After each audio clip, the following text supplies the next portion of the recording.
Hey, welcome in. Well, here's the headline. M&M characters are becoming inclusive. Now, I don't know about you, but I personally feel it's high time for these M&M advertising characters that nobody cares about. It's high time for them to become inclusive. In fact, I shudder to think at all of the harm that they've done. I mean, maybe even violence that's been caused by these M&M characters not being inclusive enough. And of course, by inclusive, we mean that it's more pleasing to fringe lunatics. And that's important. Let's see, Mars Wrigley, which owns M&M'S, announced Thursday a global commitment to creating a world where everyone feels they belong and society is inclusive. And of course, M&M'S has to be the spearhead of this movement, of course. And now, I don't know that much about the M&M advertising characters. I mean, I don't know their origin stories or anything really about them.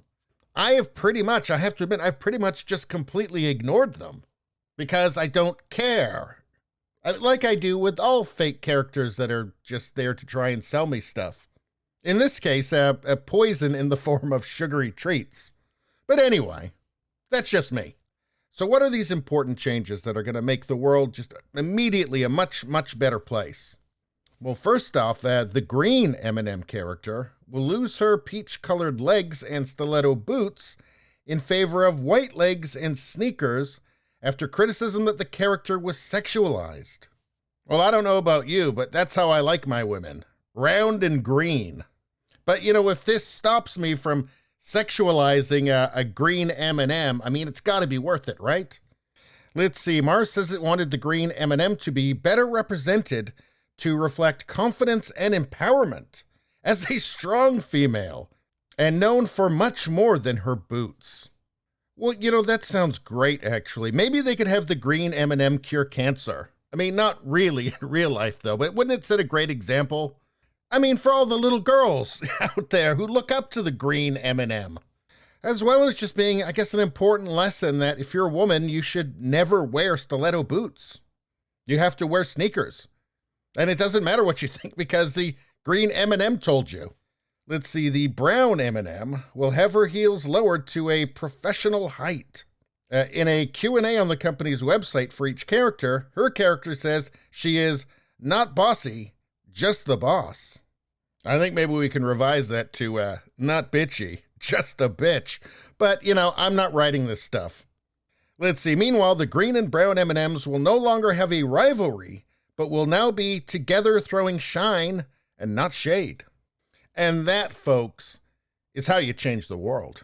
Let's see, the anxious orange M&M, who Mars says is one of the most relatable characters with Gen Z.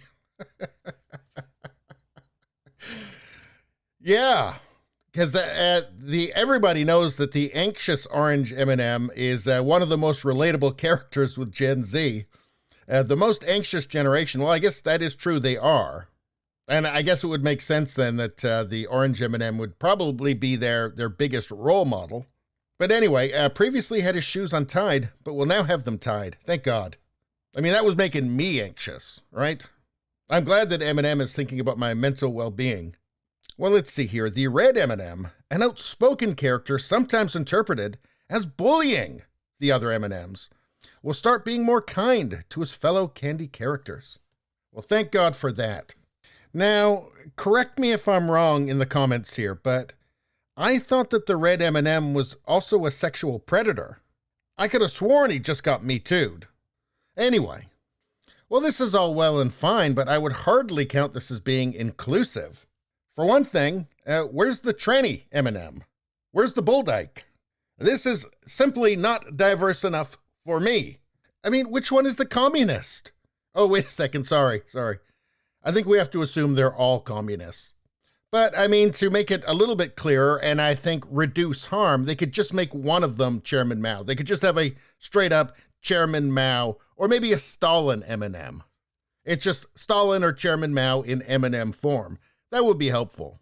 And also, I mean, they're missing out on a teachable moment here. They could have a white M&M trying to colonize the other M&Ms.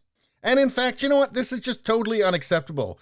There's like 80 genders now, or like 300 or 1 million genders now or something. You need an M&M for every single one. Unless you've got an M&M for every single gender, that's not diverse. So it's already a failure to me. But anyway, it says the changes are meant to increase a sense of belonging. All right.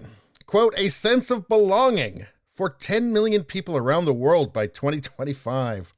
I mean, who are they trying to fool exactly? Who are they trying to fool? Who doesn't think this is just entirely transparent? This is what the world has become. This is the kind of absurdity that corporations are pushing now. It reminds me of an old Soviet joke. It goes something like this.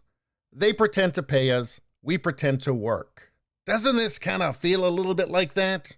Everybody knows it's bullshit, but you just keep going along with it anyway. Anyway, that's all I got to say about that. Please subscribe, like, and share. That really helps me out. If you just like to listen, there's the podcast Radio Baloney. It's on pretty much every platform. If you look for it, you will find it. Thank you very much. I'll see you next time.